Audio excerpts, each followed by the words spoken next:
Today we'll be starting to talk about the traditionalists and the silent generation. Some characteristics of the traditionalists. They're also called the silent generation because of the time in which they were born. At that time, children were expected to be seen and not heard by their parents. Some attitudes and dispositions of the traditionalists. They are often described as hardworking, having much willpower, having respect for authority, loyal employees and partners, and they're also thrifty, not wanting to spend too much money. Um, People from this time frame are often still the largest voting population, and most traditionalists have had only one employer in their entire lives, unlike millennials and people from Generation Y. Some facts about the traditionalists. The era of the silent generation, they were born in the time frame between 1927 and 1946, which was a very important time in our United States history. Today, they're averaging in around 75 to 80 years old. One of the big historical events during the time that the silent generation was being born was the Great Depression. They were born into the Great Depression, so for many of the silent generation, this was their childhood. This is what they lived through their first 13 years if they were born in 1927. Oklahoman traditionalists, as well as Texan and Kansan, they also had to live through the Dust Bowl in the 1930s, along with the Great Depression. So, as well as having to deal with the Great Depression, they also had to deal with no crops. There was a drought.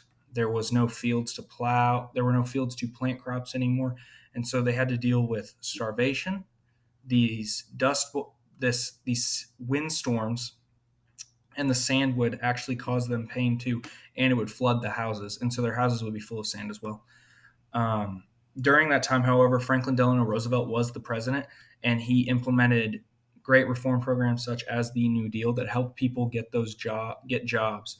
So the CCC had men plant trees during the Dust Bowl so that there was windbreak for Oklahomans. So that Franklin Delano Roosevelt is really known for that, as well as his amazing presidential voice. So Pearl Harbor, after Pearl Harbor happened, his amazing speech that rallied America to go into World War II. And World War II, starting in 1939, was actually taking place on the European front. It wasn't until 2 or 3 years later that United States actually joined. They were an isolationist nation at the time that it started. But after the attack on Pearl Harbor by the Japanese, America gathered together and they decided to start getting involved in this war to stop it. Another important note during this time is that after Pearl Harbor, Japanese Americans were thrown into internment camps for the duration of World War II.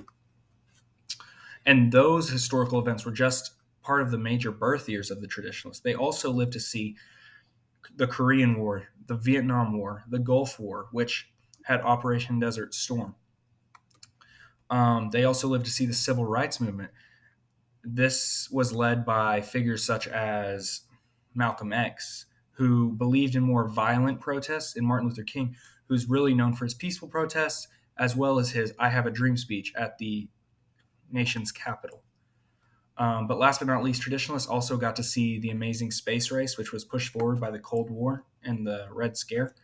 John F. Kennedy was the president at the time of this happening, and later on, America, not at the time, after this was very shortly after John F. Kennedy's assassination.